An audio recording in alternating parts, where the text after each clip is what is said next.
So we don't got no video, but her name is Ray Gun. Ray Gun. We got a topic about breaking. You know, it's something everybody speaks about, but you know, this is my angle of B-girl Ray Gun and in the Olympics in general. So breaking in the Olympics, yeah, I don't think people they don't take breaking seriously no more. We look funny. We look like ghetto ballerinas. We look freaking like goofballs. We got, and the thing is I'm not even hating on B-girl Ray Gun, okay? We could say she's the wackest, she shouldn't have deserved to be there, but she made it. And the thing is that there are people in this freaking breaking community that dance like that, and it's normal. And it's not like we're gonna hate them, because that's just how they dance. This is their personality. That's how they break. This is what breaking is. You got your style, and that's how we do things. We don't tell them, oh, you're whack, get out of the scene. No, man, we had our chance to be in the Olympics, and she just got put on blast, and it made us look funny. Not because of her. That's because b-boys did it themselves. I definitely think that I've seen that style of breaking from Ray Gun, right? And to me, it's, as a b-boy, like, that's very normal just for me to see, right? Exactly. I definitely don't think it's the type of moves, personally, that you should be doing in a big stage like that. Of course, you know what I mean, right? I'm sure we're probably... But it's breaking, though. But it's still breaking, and the thing is, the general public, you know, this is really the first time, like, the general public, I'm talking worldwide public, has seen breaking. Can you imagine if b-boy Stuntman was on stage and the size he is, doing moves just like that? And what we're gonna do, we're gonna shun freaking b-boy Stuntman. Absolutely. We're gonna say, oh, b-boy Stuntman is not a b-boy. Yo, man, I look up to b-boy Stuntman. He's style elements, but guess what, he doesn't look like b-boy freaking the dude from Canada, or the winner, what's his name, Wizards, Phil Wizards. Yeah, you know, man, we appreciate styles and breaking. That's how this is, man. I love seeing something that's different. She was doing different stuff, man. Of course, if I'm gonna battle it, I'm gonna clown it, because that's just what I gotta do to give my battle presence. But in reality, that shit is just normal breaking, and they zeroed in on it and like viraled it to some. They don't even, nobody even knows who the winners are. Nobody even remembers those dope B-girls. They can't remember, because freaking B-girl Ray Gun, I mean, that's how the world turned us, you know? Absolutely. We're a joke. And look, dude, like, the general public is watching the Olympics, and most of these people that are watching would rather watch people, you know, work hard to get where they want to be. Yeah. You know what I mean? Like, that's kind of our world these days. It's like, I would rather look at people's success than be successful myself. So, and I've got the comfort of being behind a keyboard, and no one will ever know it or come up to my face and actually, you know, say some shit to my face. You know what I mean? So, like, that's just the reality we're in right now. And it's just unfortunate that, you know, Ray Gun's moves, you know, I do still personally think, you know, I won't take this back, that I don't think she should have brought that style out on a big stage like that. Like, you know, for, like, not just the reason that, you know, oh, the whole world's gonna make fun of you for looking like, you know, looking like you're flopping on the floor or whatever, but it's just like, that's not the type of moves you should be doing on that stage. Like, you should have really thought that through. You know, they could have censored her. You know, they could have just like, they could have saw her, screened her, and said, you know what, I know you made the cut somehow because you won some kind of prelim somewhere, but it's just not what we're looking for. They could have done it. But, you know, in a way, they did the right thing, because she deserved it, because she won wherever she needed to do to take it to that next level. Hold on, we're gonna pause. Like, that's just the nature of being a fan. So now, if we put in the perspective of breaking, you know, like, dude, like, that again, man, that style is just, I just don't think it should be on a big stage like that. Like, there's the right place for moves like that in a cypher, or, you know, in like, you know, like, it really depends, like, where you want to bring that style out. And I don't know what, I'm not 100% sure. I haven't never spoken to this Ray Gun woman, you know, and like, I don't know what her goal was really. Like, I just don't know. But it's like, just, I'm responding to like the backlash and whatnot. You know? And so, but here's the thing, dude. Like, if people need to like focus on some of the other b-boys and b-girls that showed up on that stage. Like, there's another Filipino b-boy. He's actually from Australia. Yeah, I was about to say. He was dope, man. He was mad dope. And, like, you see the comment section, and people are like, oh, okay, this is how it's supposed to look like. You know? I'm like, exactly, you know? So, check it out. I have this b-boy friend from Australia, man. I met him in the weirdest way. Because I work at the airport, and I was checking this dude in, like, he's dropping off his bags, and I was like, he had a freestyle session hat on. I was like, yo, you break? He's like, yeah. He's like, yeah, bro. He's like, talking like, yeah, mate, we break in Australia, blah, blah, blah. And I'm just like, word, man. My name's Chips, man. I'm from here. Did you break with people from Vegas? He's like, nah. So he doesn't know me, right? Mm-hmm. But when he added me on Instagram, he felt my weight. Like, he was like, oh, this motherfucker is like, he's in the scene. Like, you know what I mean? Like, he knows Ronnie, like, weird shit like that. Like, you know, like, I know he's a Vegas dude. Like, so it's just weird because, you know, like, I don't know how heavy I am out here in Vegas. I don't feel like I put so much of an impact on myself out here because, first of all, I'm out here just trying to rep Alaska or whatever. Yeah. But, you know, I made an impact on this dude, and when he saw, like, my break-in, and this fool is like in everything. He's like asking me to help him teach him stuff, and it's just like cool. All because of like he saw where you stand. Yeah, he thought I'm just some like social. Like your social standing. Yeah. Okay. He thought I'm just like an employee. I'm like, oh, this guy's just like an airport guy.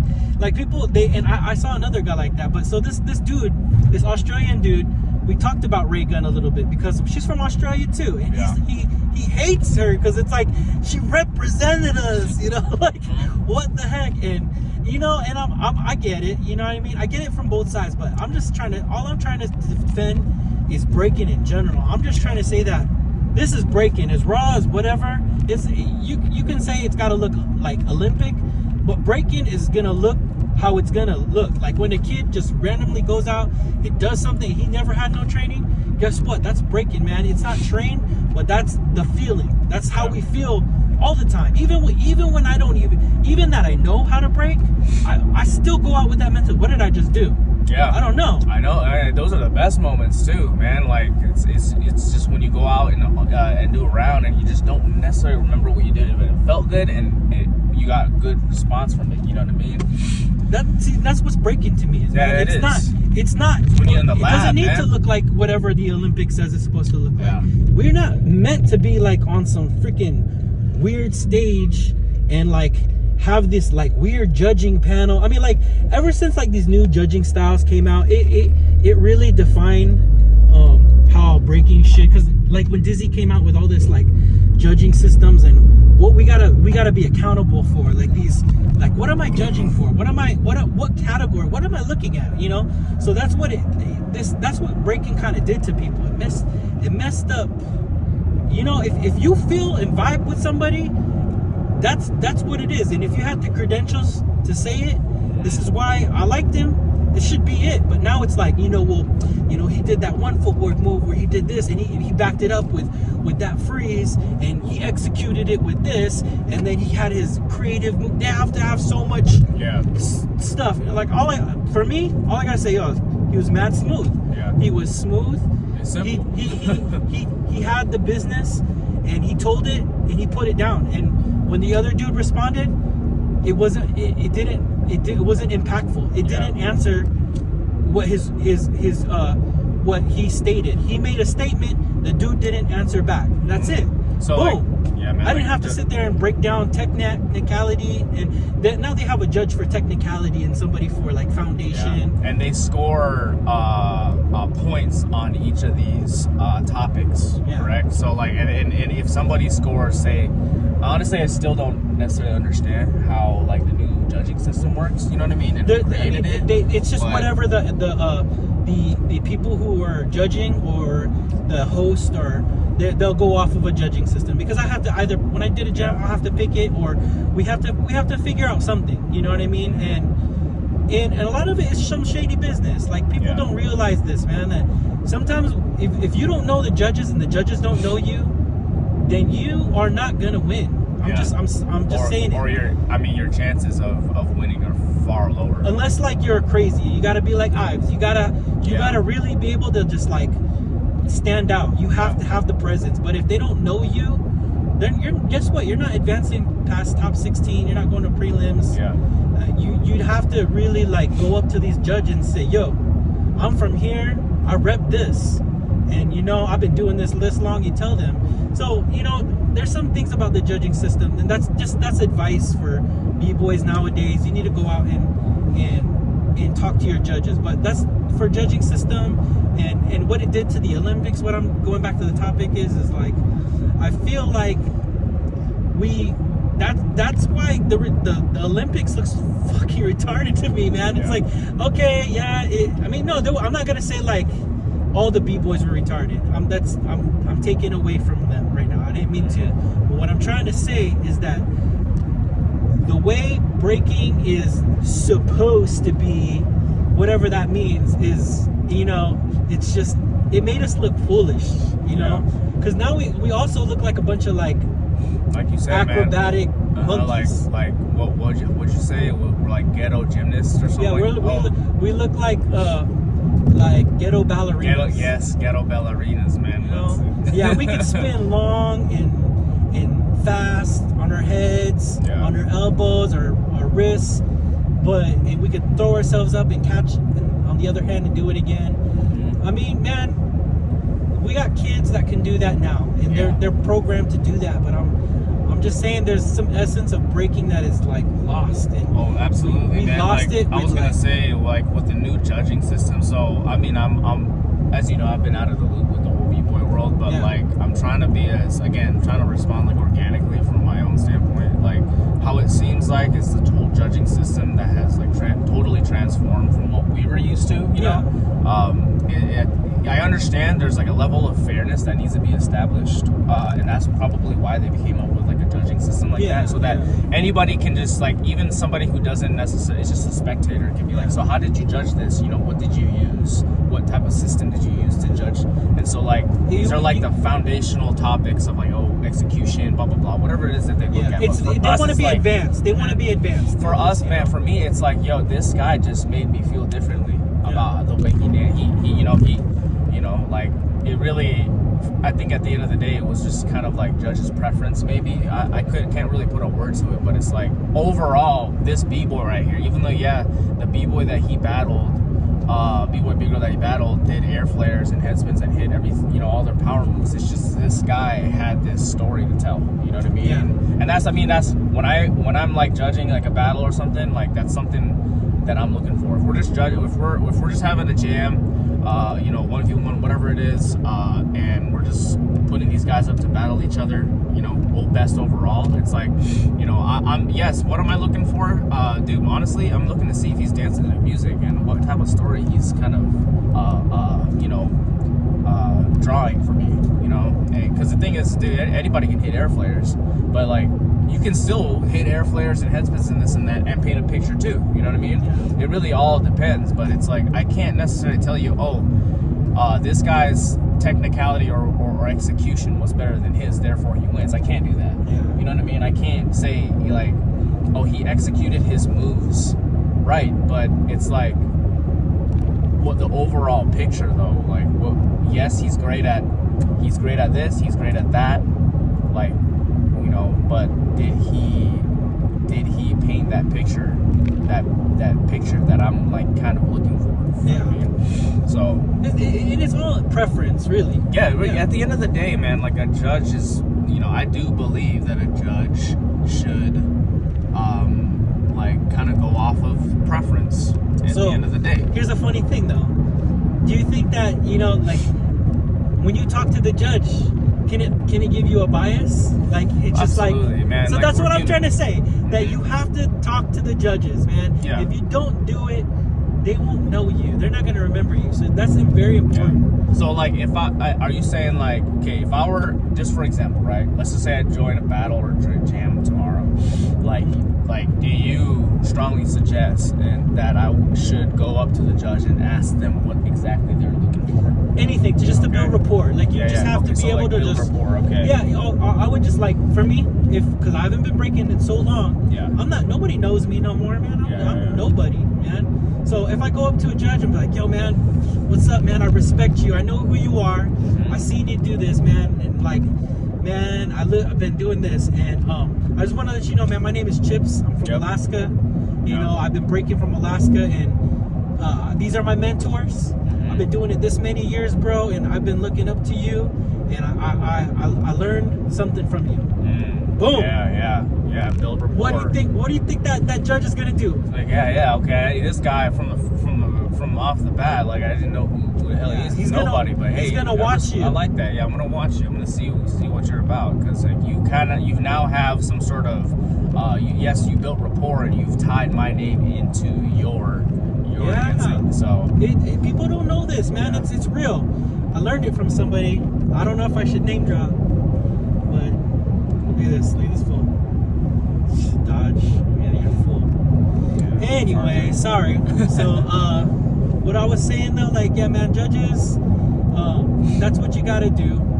But even back to like, man, we could talk about the Olympics like in circles all day, but it's just like, man, breaking, like, people became like, all these spectators became like very critic. They think they know breaking. I had like these people at work were trying to tell me, being a girl, ray gun is this and that, and I'm just like, I want to defend her. I want to defend her because, man, there's abstract styles that existed, and they look just as goofy as that shit. Yeah. But some people just executed it. They can execute it way better. You could say Thesis, man. He has that kind of weird style too, but of course he's mastered it on another level where he looks very advanced for that style. Like he came from him and his mentors. Yeah. So I'm saying, like, all these people think they can talk breaking, and they can, and they think that when they're talking to me, they're like talking to me like, no, Brandon, that's, you know, they'll like, they'll call me Brandon, like my coworkers. They're like, no, man, she shouldn't have been.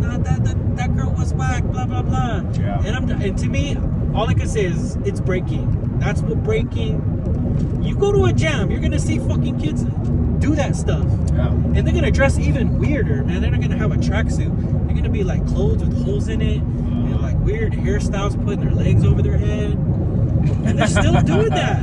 It's like they don't want to give up that era, like, and it's because that was the style of that generation. Yeah. But yeah, man, I totally understand that style, right? Because I've been exposed to it, and I know that it could be made better. You know,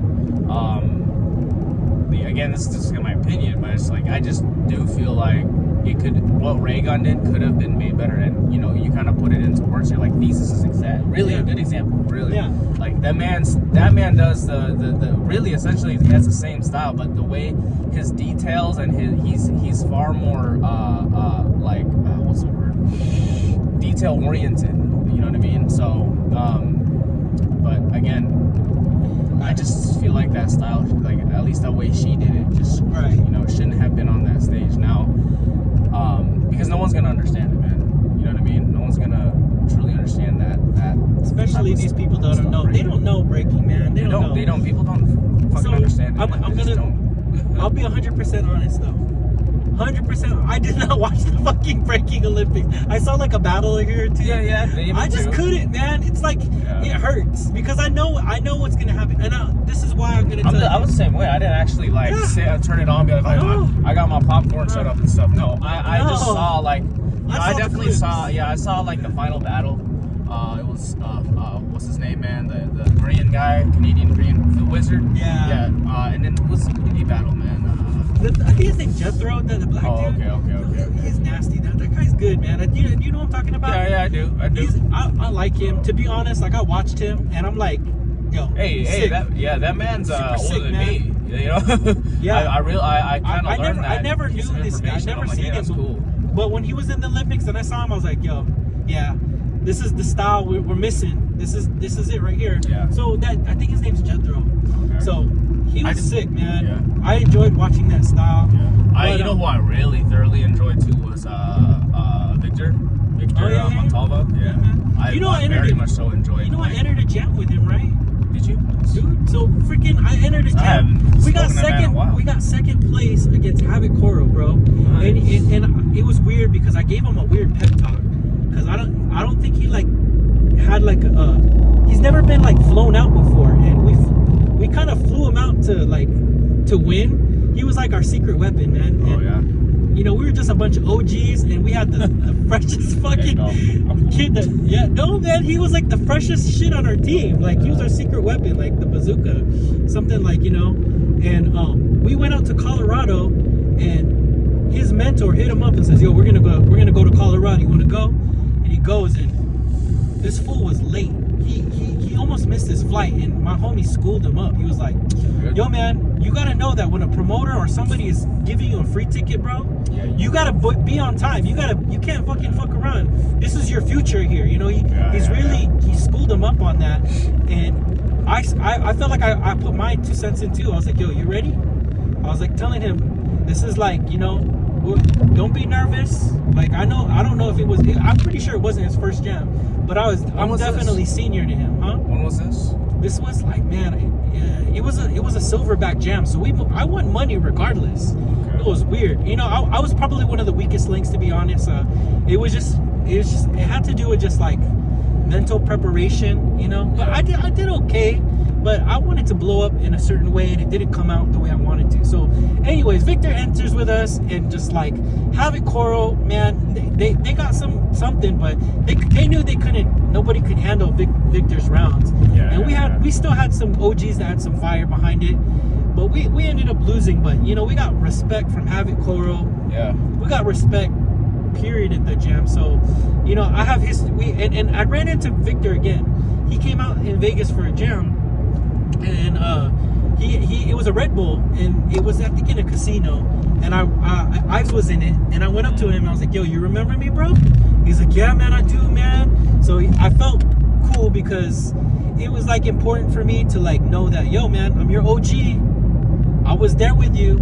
I know you held us up, but at least we gave you that shot. This was your first shot, and it's kind of like me with Ives. You know, I gave him his first shot, bro. Like with him and Victor, that my dude Sandbox gave him that, and Sandbox is an OG from Florida.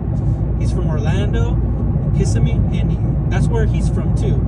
So that's how basically Ives to us was like him to Victor to Sandbox. Okay. So, you know, and Sandbox is very well respected in like many breaking communities. I see. So I'm just saying though, like this Olympian, I was a part of something, you know, just like how Ives is growing. I was a part of something. I feel like, you know, I had some kind of impact in this breaking universe, whatever you want to call it.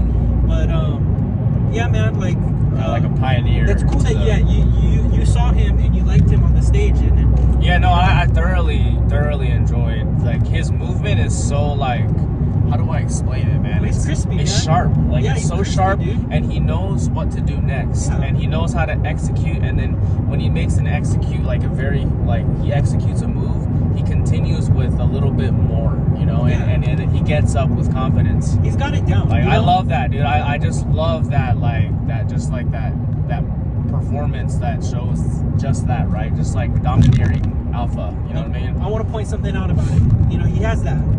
But people don't know about his style, and I'm gonna point just something out real quick. I really don't, man. Yeah, so Victor has a very tight style. Yes. Wherever he practices is a small space. Yeah. So And what you can tell, because that's how much control he has. If he wants to be big with it, he could be big with it. But he practices, or he breaks tight. Yeah. He keeps it tight because he's not gonna fall.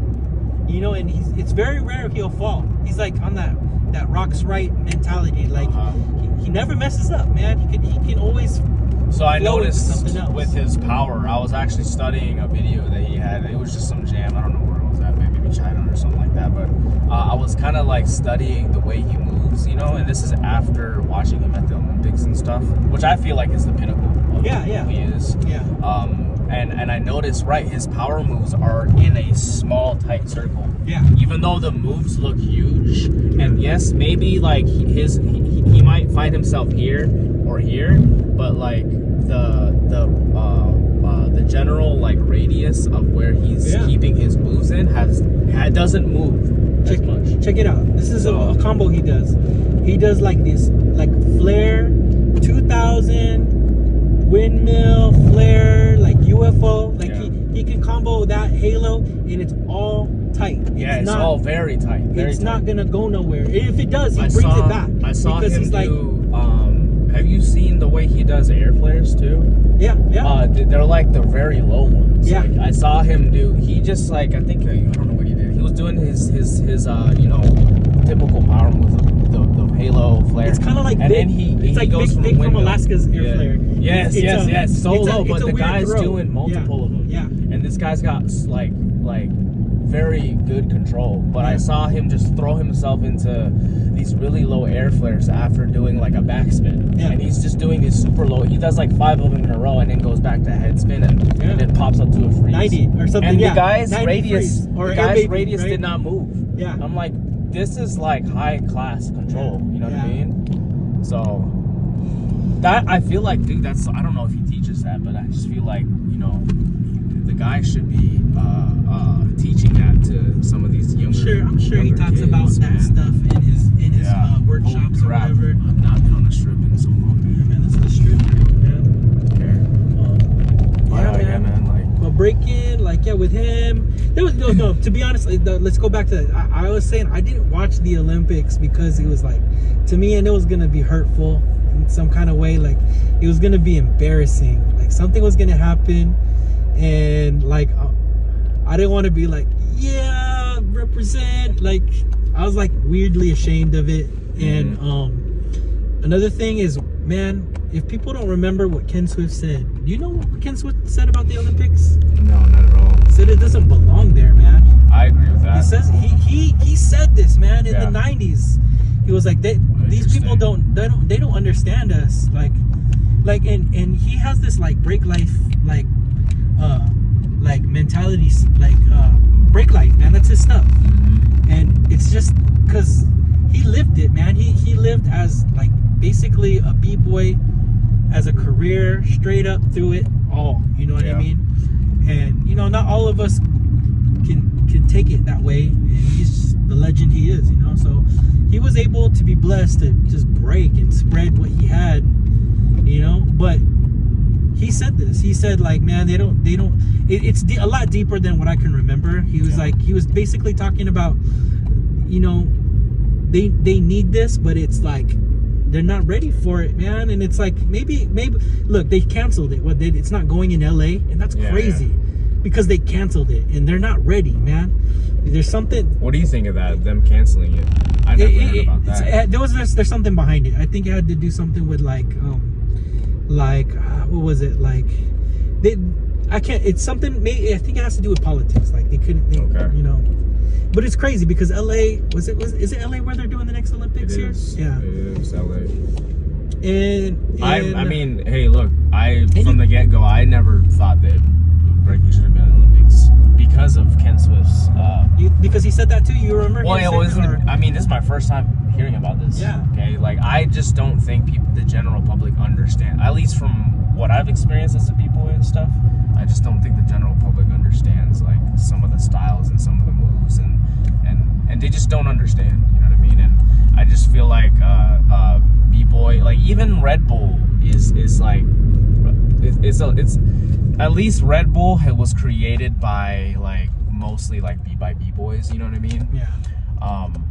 But the thing is it's still a big stage. I just feel breaking in its essence should be found in a cypher or in a small event. You know what I mean? This is just honest truth about what I think about breaking. What happened to it? It's the bangers, man. The music bangers are not the same, man. Yeah, they're not. It lost some soul, man. Because we got these break beats now. They're tight, they're hype.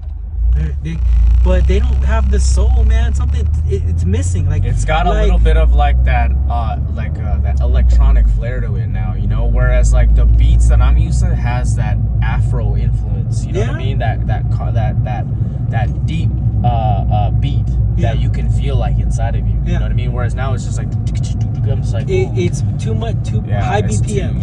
Exactly. It's the type of fucking music that I'd listen to if I was tripping on acid. Or if I drink a Red Bull. Yeah. Red Bull, gonna go out and do this. Dude, I'm like looking at the strip right now, and I'm like doing my best not to like get sold to something right now, dude. This is insane. Yeah, this is absolutely insane. You know, breaking here, man, it got a little ridiculous, man.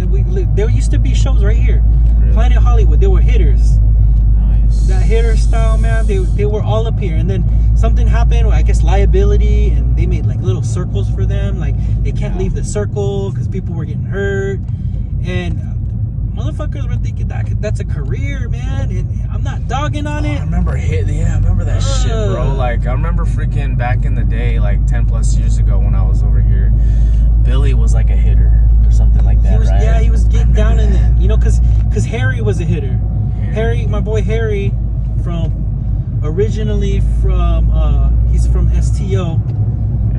It's a Chinese crew, and he got involved in a crew here called, which I'm basically into. It's House of Reps. So he's a House of Reps member, and we're basically. I got battled into House of Reps, and he battled me. I got in, dude.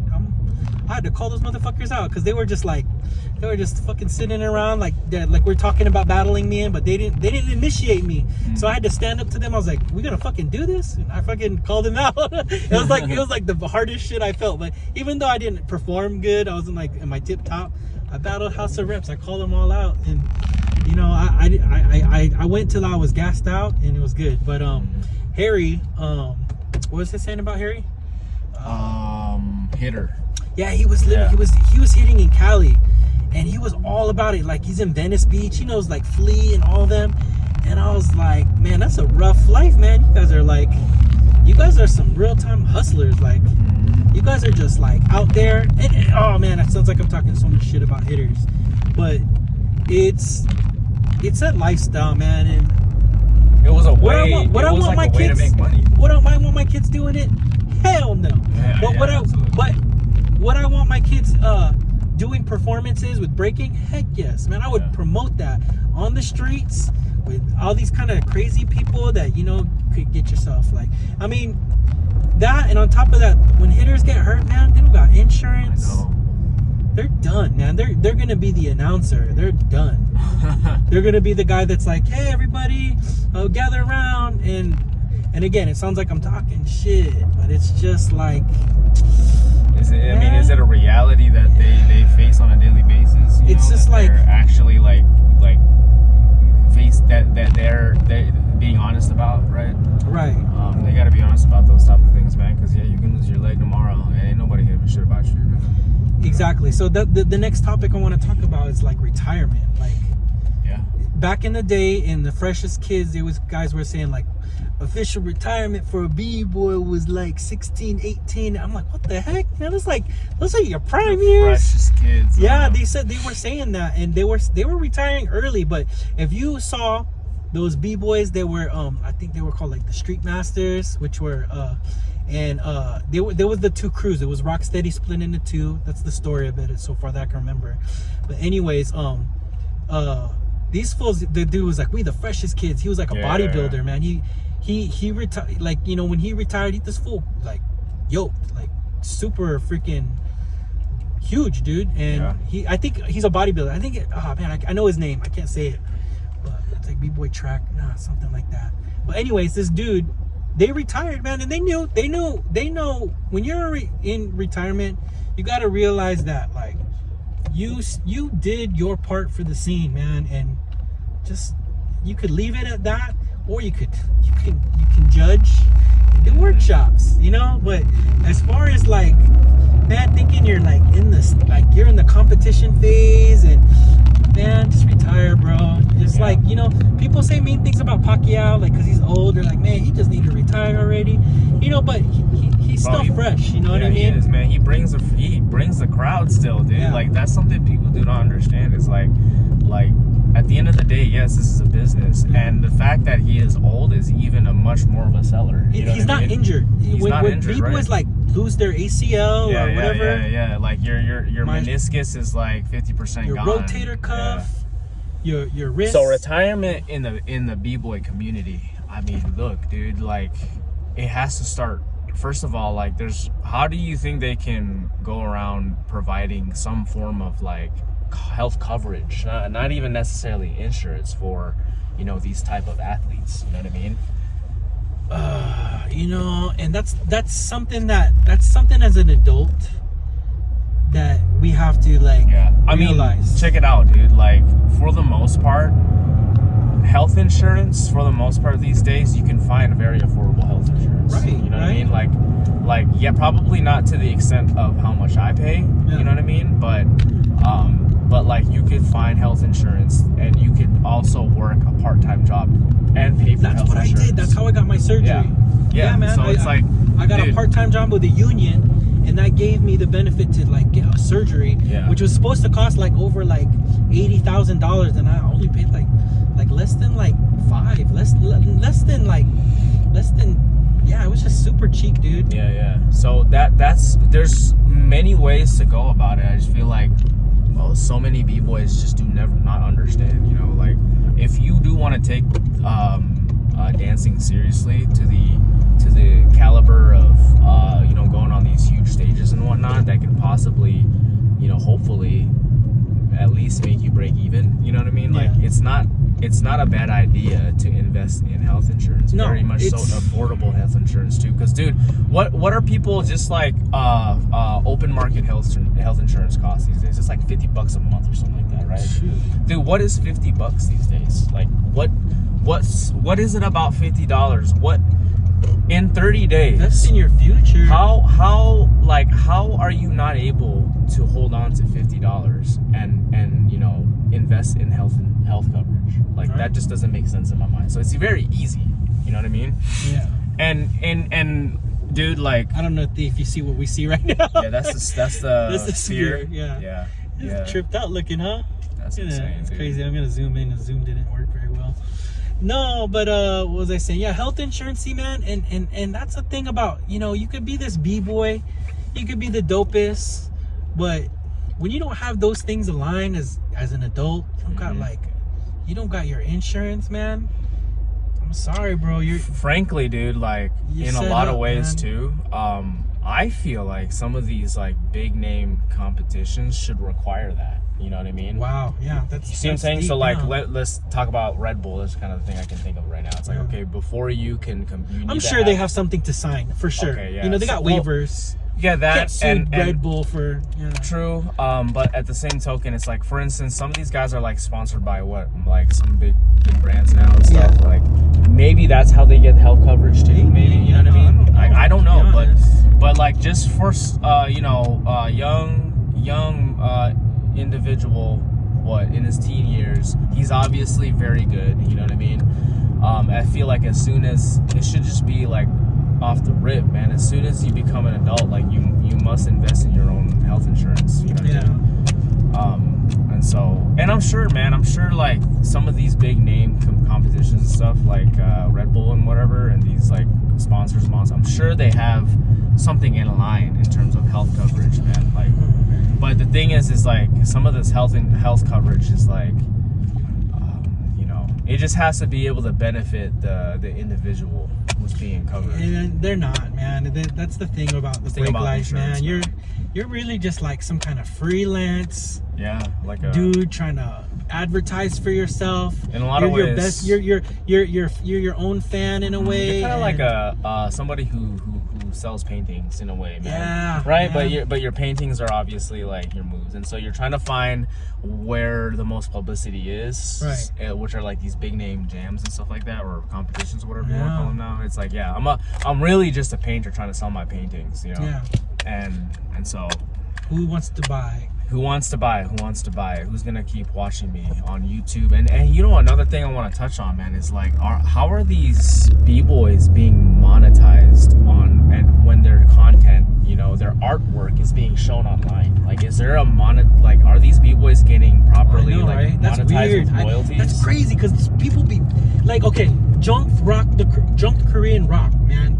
You know who this guy is? Yeah, man. Like, he just like, he's got a title right now. He's somebody, because he's got all these followers. And I know this guy before he was famous, because I used to be in the freestyle session forums, and he was just a dude just like I was a dude. And he was a dude that spoke up for Korean b-boys, right? Yeah. But he was very, you know, he he had a collection of VHSs, and he collected it. You know what I mean? I'm pretty sure I know this b-boy like that.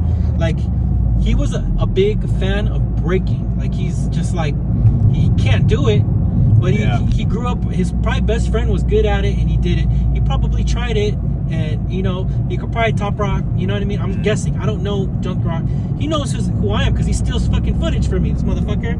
Yeah, and he did it with my homie Brian. Expression. My homie. Like, there's like these really deep fucking quotes that Brian posts of Po One. Po One always saying the deep stuff. You know, he's always got like, you know, like flavor.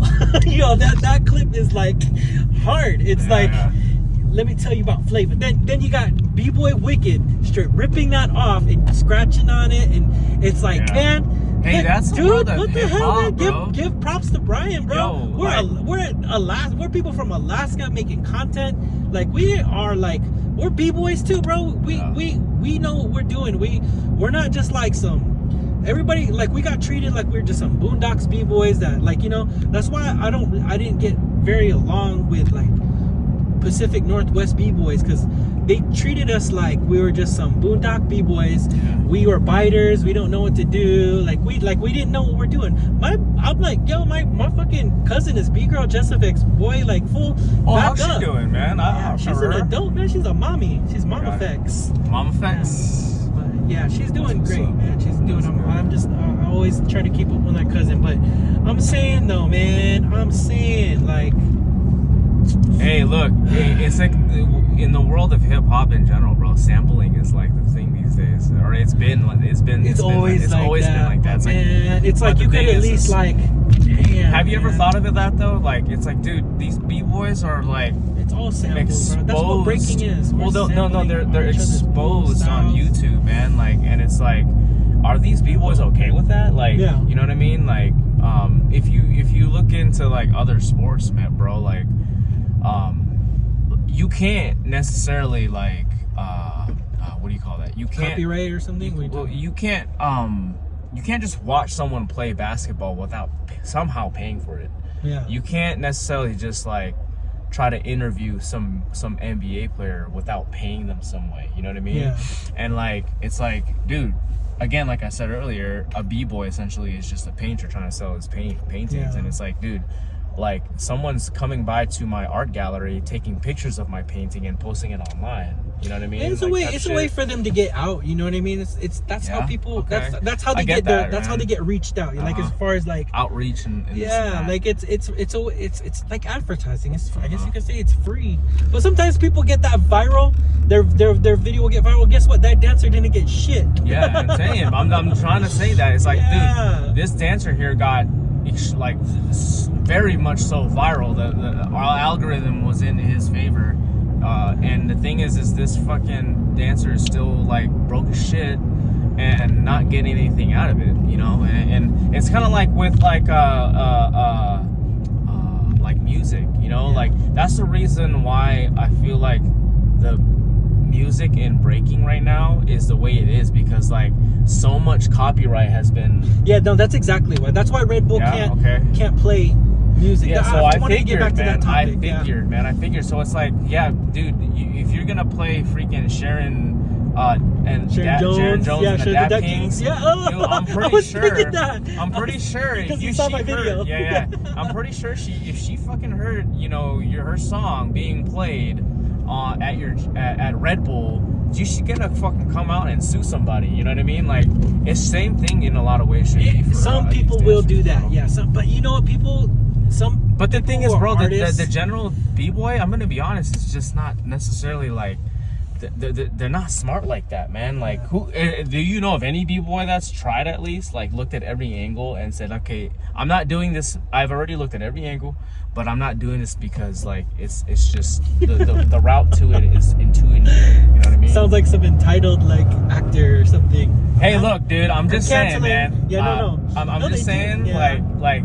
You know, you need to capture as much as you can, because this is what I'm looking out for, these b-boys and b-girls, bro. Like, and hey, look, the only reason why I don't pursue it is because I just feel for some reason I got this like general like idea that b-boys and b-girls were just fucking dumb as fuck. You know what I mean? and like it's hard for me to associate with these folks because like I just don't want to be viewed in that spotlight anymore, man. But look, if I were to, let me tell you this, okay? If I did some freaking set or move or whatever, and this shit's super dope, right? Obviously it is. Everybody freaking absolutely loves it, dude. I'm gonna freaking like monetize that video. It's like, hey, you know, somehow, one way or another, like I want like something out of this, man. You know what I mean? Because I'm not gonna continue to freaking shave away at my meniscus, you know, freaking shave away at whatever's left in my disc, in my lower lumbar spine, just for you to watch for free. Because the thing is, I'll break my leg tomorrow, you're not gonna give a shit about me. And that's what the hitter mentality is trying to do, man. They're not gonna burn themselves out on a show that they're only gonna get like $80, you know. They're gonna hype it up to get all the money, and that's the hustle, you know, man. And they will hype it up to do nothing if they can. Yeah. You know what I mean? I know. I remember. They're working smart. I remember, man. They would like try to fish out as much money out of people just to do a backflip over some guy that's like, or someone that's just crouching down. Right. Like you know, and that's great, man. Like, dude, that's freaking awesome. Like, I like that. I really respect that. You're really realistically. But like we said, dude, they're risking their meniscus. Yeah. And I've seen it happen. I've seen somebody fucking just mess up their ankle or their knee. Yeah, dog. Like right there. And it's like it's either it's over or you gotta start popping. Yeah. You gotta start popping and just like not worried about being monetizing your this shit. Effer. To Tacoma. Hey, let's get some food, bro. Let's get some food, man. Okay, yeah. This is where full first anniversary is. The last jam I've been to. Right here. Yeah, right here. What? So I went to a full first anniversary, man. Nobody knew me. But yeah, some people said, yo, Jibs. You know, the OGs. Yeah. But like, I went up to this new kid. This like, he was a new school kid. And I wanted to make a break joke with him. Like, he's gonna laugh with me. Yeah. I was like, yo, this kid that's going out right now, this is this fucking Kid David's twin, because his full breaks like he was Kid David. And he was like, no. He looked at me like, no. I was like, oh, you don't get it then. You fucking noob. I thought you were a fucking b-boy. I was like, this dude is fucking Kid David, bro. He looks like him, and he tried to like rock like him or something, you know, like either dress like him. I was like, yo, it's Kid David. He's like, no, man, nah. I felt like, damn, I'm old, I guess. But yeah, man, I felt weird there. I went to go watch this b-boy. When was this? I think it was 2025. Oh, so it was not that long ago. Yeah, it was last year. And I got to meet up with Harry, and I saw Smirk, and Smirk is like also part of House of Reps, and he's an OG Rocksteady / like, man, he's a New Yorker, bro. He's from the Bronx, bro. Yeah. So Smirk was there. I don't know if Smirk really knows me. I haven't really, you know, made myself known to him. He might remember me, but I saw him. I said the b-boy that I wanted to see was this fucking Japanese b-boy, man. His name is Ryan. Have you seen this motherfucker? He's my favorite b-boy. There's two b-boys right now that are my favorite b-boys. Ryan, the Japanese dude, and the other one is his dad's in top 9. He's in top 9. His dad is in top 9? Yeah, he's in top 9 too. He's kind of a kid.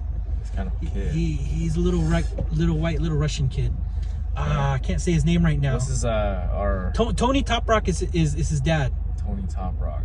I think not Tony Top Rock. Tony Rock. Tony Rock is his dad. They're the only Russian-ish man, I can't say he's in Flying Steps right now. He's like in the Flying Steps show. Is the only name I can think of is a kid named Grom. No, he breaks with Grom and Bumblebee. He's breaking with them. But anyways, this guy's like got nice footwork. Dude, yeah, man, I know who you're talking about. Yeah, I know who you're talking about. And I want to see him battle. I told him, I texted him, or I messaged. I was like, yo, you and that dude, you and Ryan need to go at it. And he liked it, and his mom liked it too. Yeah. His mom saw my thing, is like, because she knows I support his son. Dude, my favorite b-boys right now is obviously the Jet Leg. And then Daniel Grindelin. And then that young Chinese killer, bro. Prodigy. Chinese guys. Holy Rain. There you go. I swear, is he a power guy? He is, but dude, he's not just that. Oh, he's well-rounded. He's very well-rounded, dude. Like he's like a freaking Deadpool of like Ives and all the freaking powerhead b-boys. You know what I mean? But this guy, you can tell he takes things from Ives, but like he's just hitting all these moves and stuff. Dude, did you see, there's a video out where like this grown-ass man is like about to basically lose this round, and he's like talking shit to this young Holy Rain kid or whatever, and then Holy Rain just like absolutely demolishes this in the next round, you know. And then he like, oh no, then and that old grown-ass man tried to shake Holy Rain's hand, and Holy Rain said no, fuck that, dude. You want In-N-Out burger? You want something else? Yeah, man, sure. Yeah, In-N-Out. Let's do In-N-Out, man. In-N-Out. Let's see, it might be popping on a Saturday. It might be crazy. Yeah, look, if it's too long, hell no. We might know, it's okay, but we might have to stop we'll probably still keep talking and stuff while we're waiting, but I'm just trying to just creep up in this spot. There's one by my house, but we're just out. This is when all the teenagers and crazy people, drunk people, whatever, they're out. Yeah. But what was I gonna say? So yeah, no, what we're talking about, like these, you know, I gotta bring up Ives, man. We talk a lot about Ives, but it's like not negative or anything. Man, I love Ives, man. That's my little dude. And we brought him up. We both brought him up, man. Not even just us. There's a lot of people. And what we mentioned, we talked earlier about Ives. Man, there's an influence on Ives that people don't know, and I want to bring this to light because it's true, man. It's kind of what defines Alaska, and what it is. It's, if you see how he breaks, it's his battle mentality, and it's hungry. It's hype. It has something behind it. It's fierce, and people don't know that comes from somebody, and it comes from Alaska. Yeah. You want to say who it is? Who I told you? It comes. You said it was from Grumpy and Ant. It comes from Ant and Grumpy. Yeah. And it's almost like a rivalry style. Yeah. It's like it's a brother rivalry style, and it has to do with like how brothers can read each other's minds, and they just like, oh yeah, they're just like, they know how to feel the vibe off a crowd, man. They just they are just nasty with it. Like there was the nigga twins that everybody used to talk about, and there's the Les twins. There's brothers that always like know how to break, and they had it. They were Alaska's nigga twins, basically. So when I'm talking about I'm not trying to be racist because I said that, just to show people talking. This is how we talk, racist, man. Bro. This is how people from our generation talk, man. And I'm not saying this on no negative way, so get over it. Yeah, no, for real. People just need to learn how to get over some shit. Ant and Grumpy, bro. Dude, I remember. Look at how fucking Ives is so fierce when he goes out. That's Ant and Grumpy. Yeah. Dude. And Bree got it from them too. You know what I mean? And it's like, yeah, man. It's like, and we were saying, like, people don't know about these guys, but when they go out, people, like, it's not even, if it's not tight, it doesn't matter. They're like, they had it. They said, it's the, we had a crew called Fluorescence. They had the fluorescence, bro. They had it. They came out, and you could just feel it. Oh, it's fucking Grumpy. Yeah. Let's go, Ant. Let's go, Bonehead. You know, like, it's just how it was with them. And, you know, if they had a big impact on the scene, I got to give them props, man. No people trying to sleep and say things about Alaskan assassins. They were Alaskan assassins with us. I don't give a shit. We started that shit, but Ives basically, you know, he ran with that style, and people like love it, man. That's how fucking people know him. And I just had to be truthful about that, because I've sometimes, I don't think I don't know if he knows it. He didn't acknowledge it, but he'll say like Vern, you know, that's a given, everybody, but he's, you know, Vern was like a godfather up there, you know, like hey, power. Look, you know, like, so same with Vic. Vic was too. Vic and the Fantastic Four were the godfathers of power, you know. I definitely like am far more appreciative of, because you kind of just reminded me about the whole Grumpy and Ant play with Ives and stuff. These guys, it's really hard, I know, because like I'm still kind of like I remember what I did for him. You know what I mean? Like I saw like this potential in him, and I just felt like the power moves in him were there. Yeah. It's just I had to unlock certain things about connections. Connections in this kid, because the thing is, this kid's learning quick, right? I'm like, okay, let's take advantage of that. And dude, like, you know, this guy learned a windmill in like 20 minutes, basically. You know what I mean? And I'm like, okay, you learned in 20 minutes. Let's see how quick he'll learn flare. The guy got flare in about 2 days. Yeah. You know? Yeah. I saw the clips when he got that elbow spin. Oh yeah. And he got jackhammers. Hey, do you want a double? Yeah, we'll do double with. I'm reading on here. Animal style. Well, animal style fries or two, or just one. One's fine. Okay, animal style just on the burger. Yes, and then do you guys have like Coke Zero or something like that? Diet Coke. Diet Coke's fine. Yep. Yes, sir. Sir, how about you? Meal, yeah. No, I'm nothing. I don't want. You good? Okay. Oh. Was this to go or to being in the car? Let's go to go.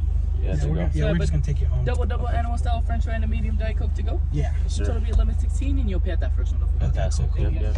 All right. So his name is Yes Sir. Yes, sir. Yeah. No, literally. YASSIR. He's like, that's my nickname. I don't want I- to. Nobody needs to know my government name because they're gonna sue me or they're gonna try to find me on Instagram. Yes, sir. Yes, sir. Yes, sir. Yes, sir. So no. Yeah, no. Your thing about Ives, your influence on him. That's cool, man. Yeah, I look back now and it's like my contribution was like I think maybe more along the lines of like definitely no one else besides like Vern had the power, you know what I mean, in a sense, like, and then there was also like Vern was like the advanced power level guy, because there was guys with power. But here's the thing, man, like I remember like before teaching this young man, I was like, okay, there's like that's in him. Yeah, like, I knew it, dude. I knew it in my heart. I'm like, he's the one. Yeah, we need to unlock. He's the one. He's the chosen one, dude. Like, we need to. And plus, I kind of knew him because my cousin actually went to the same elementary school as him. Yeah. And there was I think there was a little bit of a relationship. They were young ass children, right? Yeah. But there was puppy a little love. No, not that. It was just like a friendship of some kind. You know what I mean? And my cousin, she actually she was in a talent show at the school that we all went that they went to. I mean, Wendler? No, Lakewood Elementary. Okay. And they had a talent show, and my cousin, she was a singer, right? And she was part of the talent show, and she was given a tape. This was, dude, I'm telling you, man, this is 2006. The VHS? Yeah. So they were given a tape of their performance, right? And in that tape was a little high 8 tape, VHS or tape? I don't know, man. Okay, it's okay. It's an old tape. Yeah, older tape. Maybe I can't even tell if it was a VHS or maybe even a CD. I'm not sure. But in that performance was these two kids. It was Ives and Jermaine. Yeah. And they were doing freaking back handsprings and stab freezes. Yeah. You know what I mean? That's what they were doing. That's what they knew. Yeah, that's what they do. But you know what, too? I want to pause you. And they were doing helicopter. They were influenced by Irvin, bro. What? Yeah, the beginning, because Irvin lived across the street from. That's true. Yeah. So that, it's like one of the first introductions of Ives is like kind of breaking. I can't speak on behalf of that, but I know Irvin definitely has an impact on him. Okay. Like on them. Like Irvin was somebody that breakdanced, and you know, I can't speak 100%, but I'm pretty sure there was influence from Irvin. I'm pretty sure. Okay, but anyways, go ahead. I do remember Irvin living across the street though, because he used to Galaxy say that. Streets. Do you remember where they were living? Yeah, that was Galactica. Yeah. Because my auntie lives on that. She's literally like that was a Filipino ass street. It was, dude. Like her, they lived like 5 houses down. My auntie and Ives, and then I also dated this girl that lived there. A few of them. Dude. Yeah, man. Yeah, I fucked in that neighborhood, bro. Yeah. Dude, I'm like a little kid too. That other kid. But anyways, yeah, bro. Like, no, I saw this clip of Ives and Jermaine, man, on that little stage, dude, doing back handsprings and kip ups and helicopter. And just a bunch of back handsprings, bro. I'm like, and my cousin showed me. Jermaine had back handspring? I don't remember, man. I think he was. Yeah, I think he did. But it's crazy. He had the He had the worm, big. man. He had the worm. He was the worm. In the Harlem Shake. He was a Harlem Shake. Yeah. And then my cousin Erica, she's like, hey. Do you know these guys? And then so fast track. Okay, I hear about these kids. Like, yeah, that's cool, man. We'll see if they want to ever. Somehow like reach out to me. So do you remember this white kid named Derek? Yeah. So he had a messed up hand or something too. Yeah. So he was hitting me up, man, for a while off Messenger. B-boy Derek, I'm white. Yeah. And he was like hitting me up, man, like, hey man, I want to come break with you, but I got these two homies. They said they know you. but they want to start sessioning with us, man. You know, this and that, right? I'm like, okay, yeah, for sure. Let's go to the Spinnard Rec, and guess who it is, man? Lil Ives and Lil Fat Jermaine, man. Like, and they're like these young kids, and you know, Ives has this like when he was a kid, bro. Yo, wait, pause on Lil Fat Jermaine. You know that Fluffy? You know his name's Fluffy because of that Mexican dude. He's like, I'm Fluffy. Yeah. Yo, and Grumpy because they're Mexican and shit. They gave him that name, bro. I'm pretty sure. It's like you just you know, you're fluffy. You know, you move light, but fat. you look just huge. I's mom. Okay. And she was like, yeah, no, I'll bring him. I know his family, and he lives close by. And yeah, no, I'll bring Billy along with us. Okay, so just make sure, sir, double animal style fried medium Diet Coke. Absolutely, that's it. Yeah. It's gonna be 11.60, please. Thank you. Hell yeah, 11.60. There you go. Let's go. Is that good? It's gonna be that receipt for you. Yeah. Sir. Have a great day. Okay, thank you.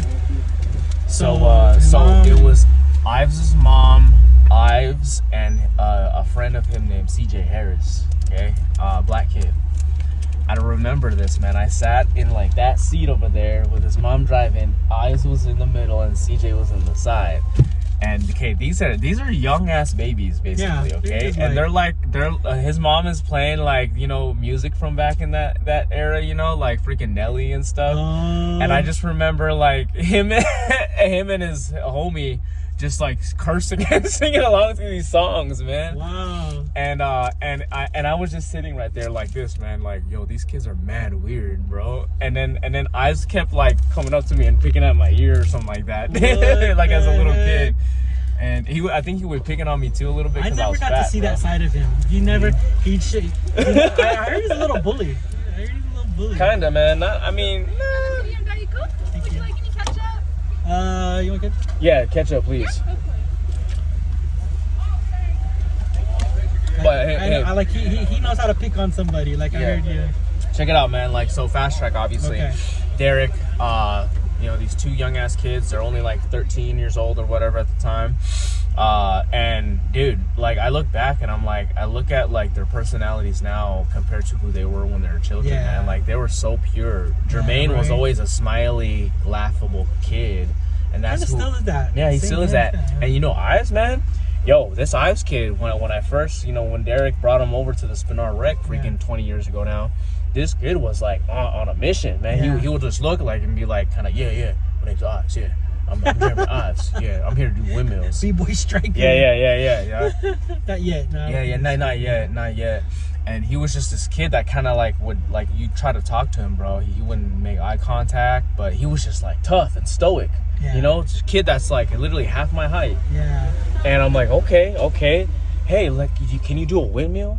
And he did the freaking Booker T windmill, right? Booker T. Yeah, he does a Booker T. Spinneroonie. And I said, hey, look, that's close, but you have to switch over. No, teach him. So I taught him. Dude, it took 20 minutes. This kid's doing like, basically, appreciate it. This kid's basically doing freaking, kind of like, you know, multiple coin drops. Yeah. So he doesn't have like that. He's catching it with that the stab. Moment. Yeah, he catch stab, hop over and switch to his back, hop over again. Okay. Oh, you basically got it, dude. The next day, this kid opens the legs up and his form's a lot better. You know, he's got stab freeze going on.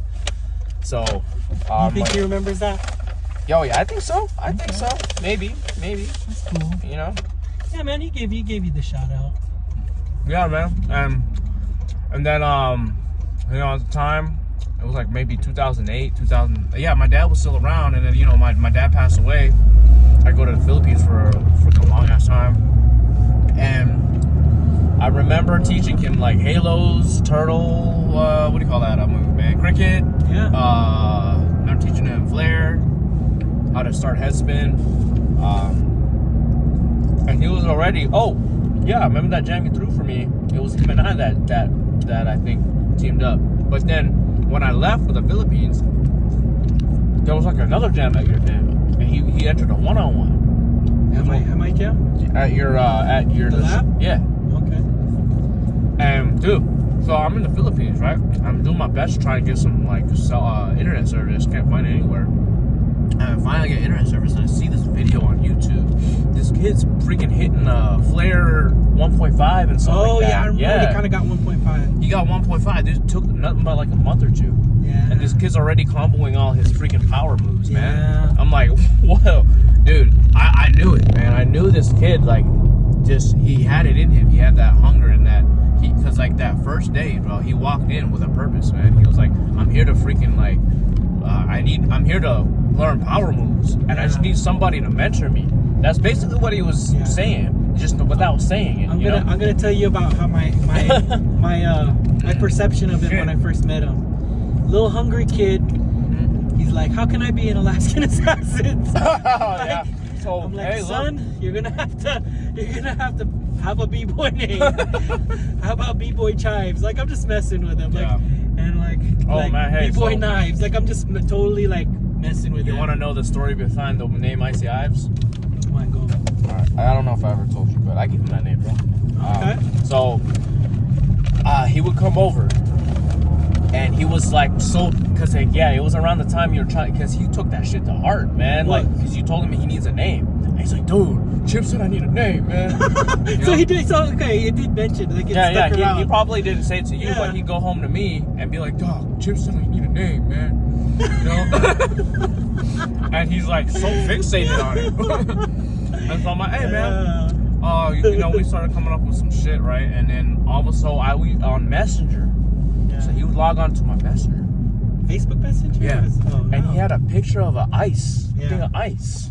It was like a picture of like a melting ice cube, basically. Oh, I was thinking it was like like, you know how like when it's on the house, you know, the icicle? I was thinking it was an icicle. No, just like a little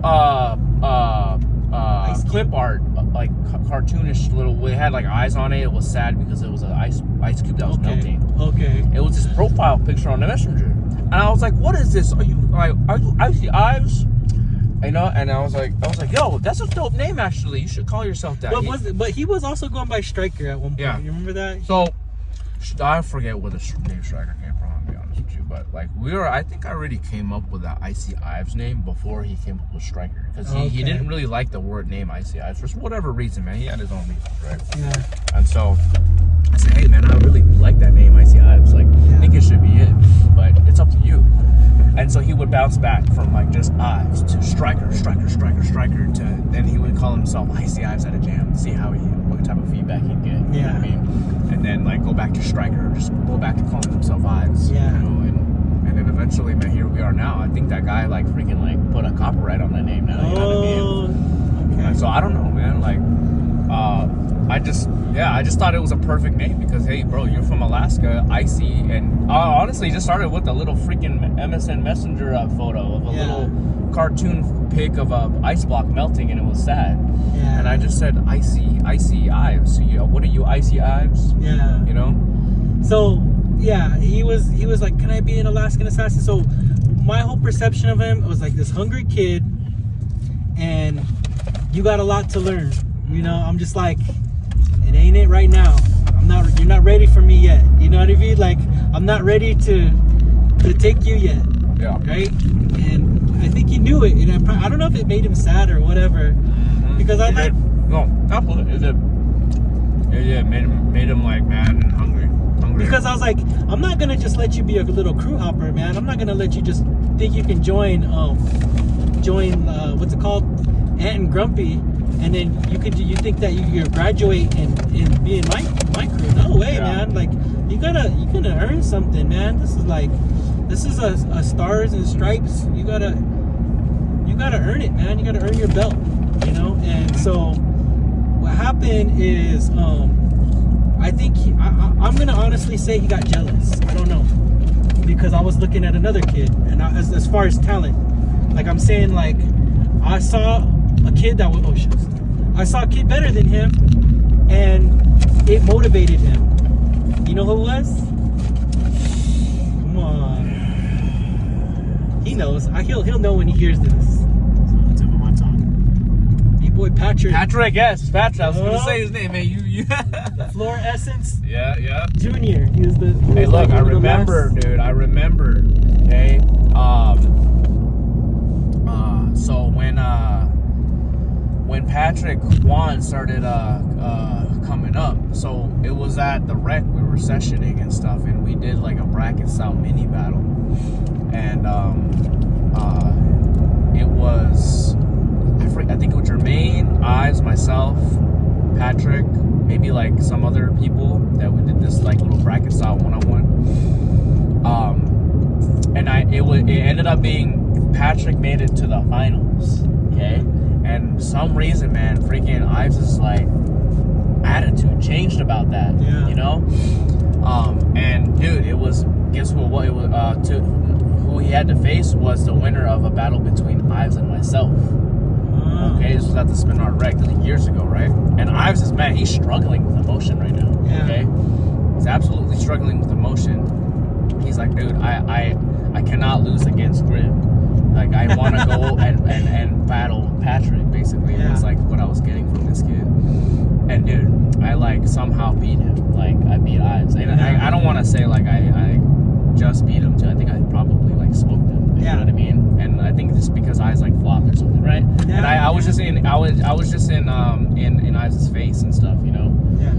And yo, I don't know what happened after that, but I just remember Ives like getting very much so like heartbroken about that. Like he couldn't talk to me and stuff like that, man.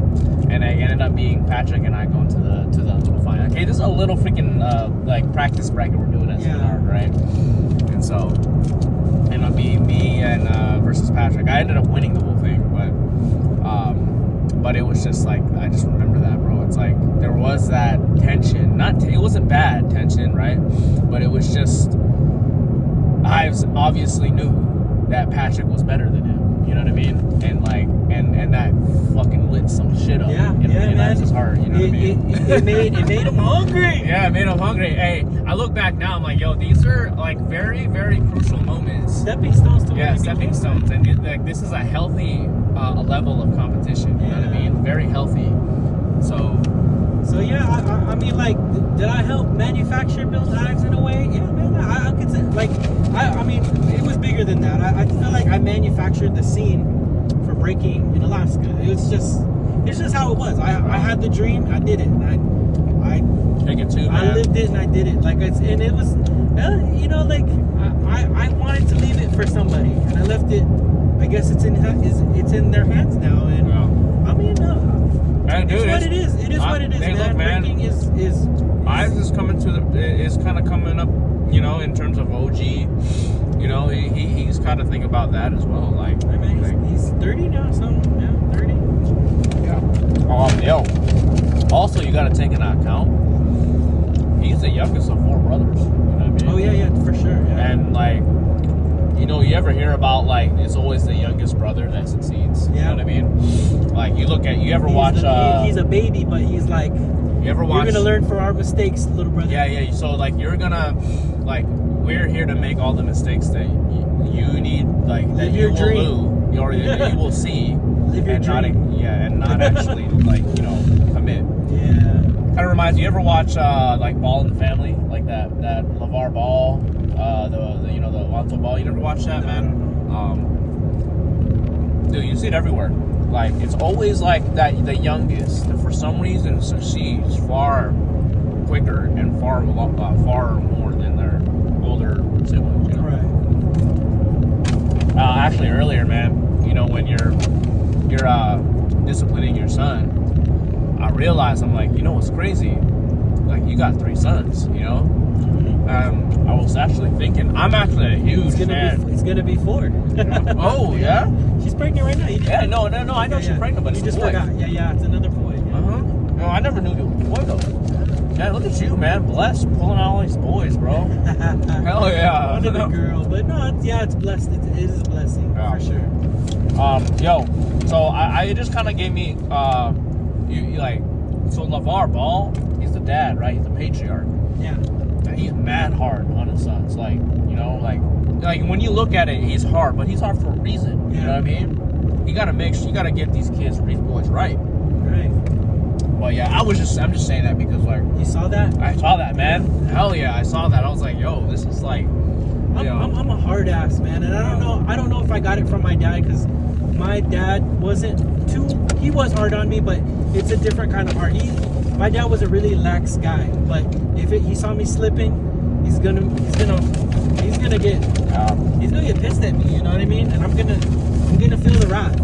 Yep. You know, and I call it the wrath because it's almost to a point when you see red, you're angry. You know? Yeah. But it's a controlled wrath. Like the wrath isn't like I'm gonna murder somebody. It's more like you will know that this is my maddest point with you, son.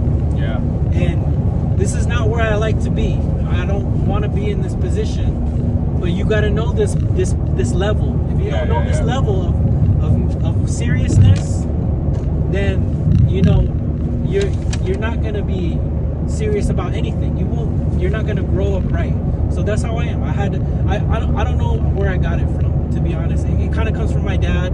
I don't even think my sisters raised me that way.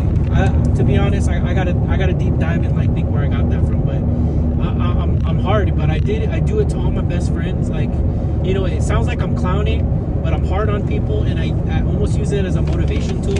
Yeah. And my wife knows about this because she's a teacher. Yeah. It's weird. Like you can say like for instance, look at Billy, Tywin. Look at Billy. Yeah.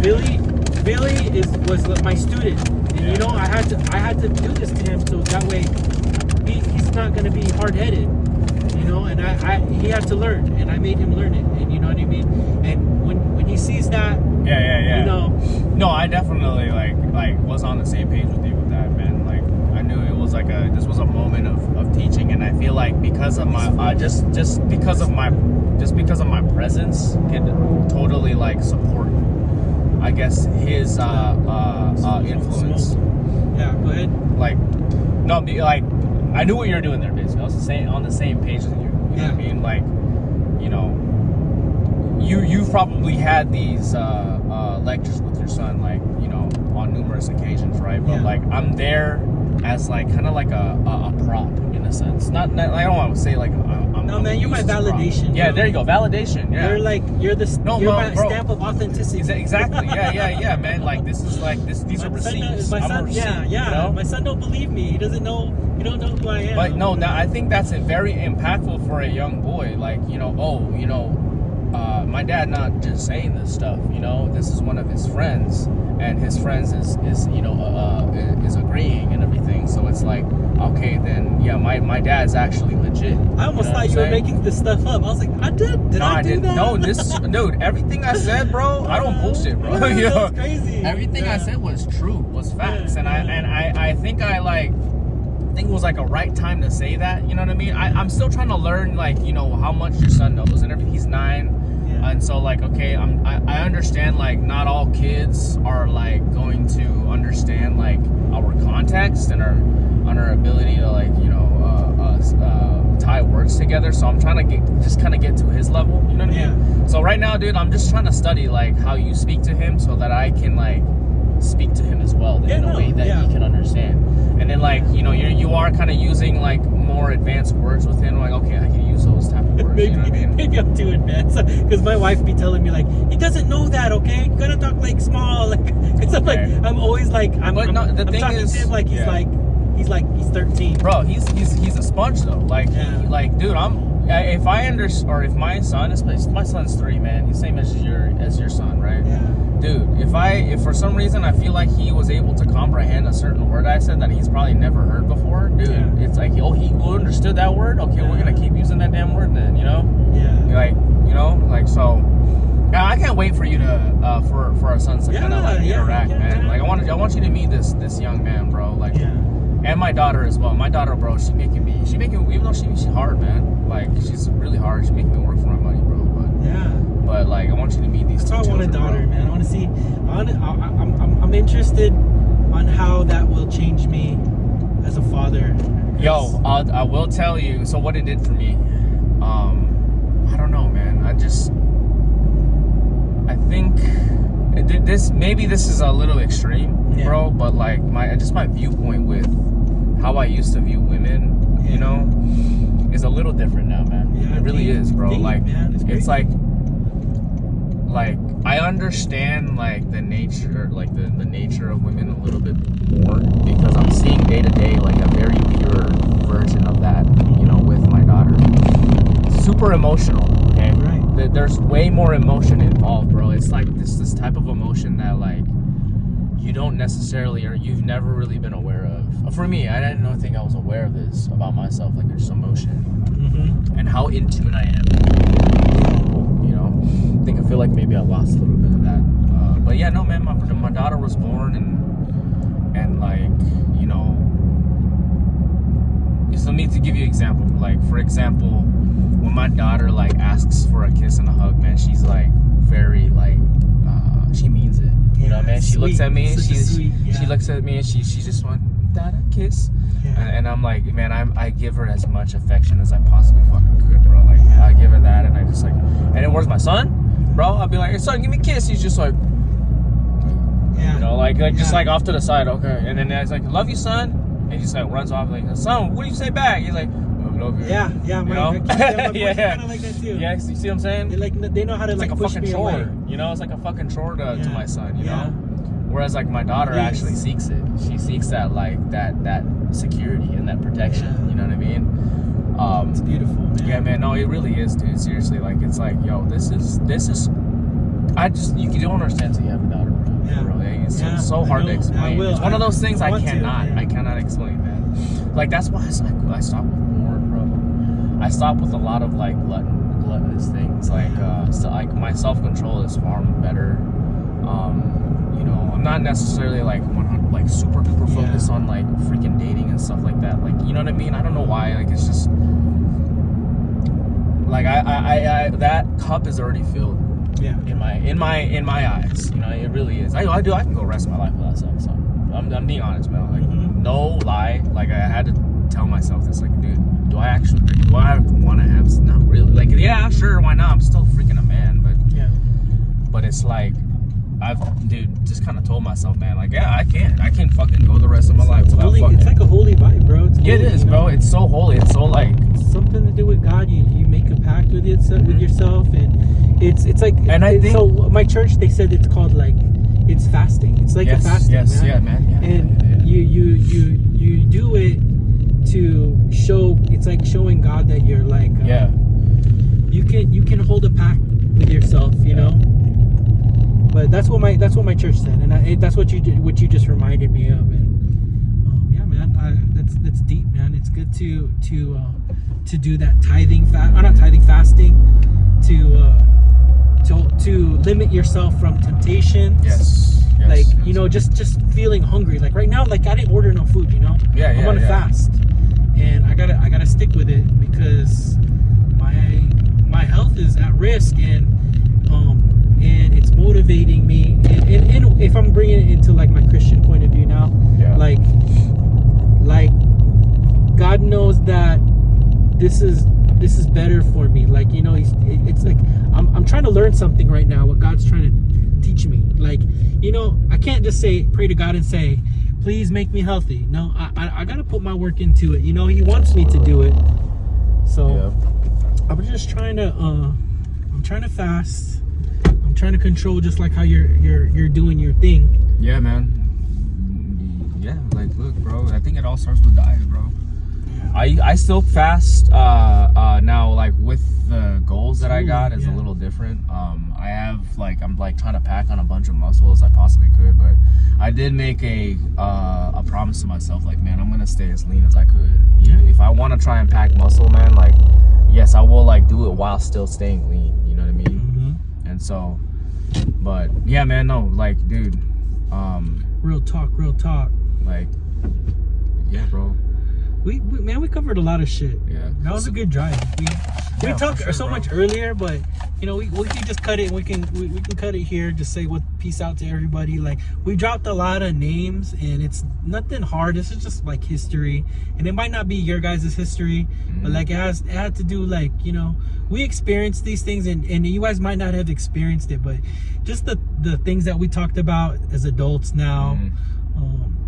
And you gotta also realize that some of, like, the detailed things about what we had said are not 100% accurate. Like for example, like my first experience with Jermaine and Ives coming into a Spinard wreck with Derek. It was an experience. Yes, you know? Like this is only things I could remember, but what actually had happened was probably like something else. Yeah. But like for the most part, like it's not the truth. Yeah, it's not the 100% truth. It's just but what we're trying to get like put out there is share like, memories. Yeah, because memory at the like what it's supposed to be is just a culmination of like what you can remember.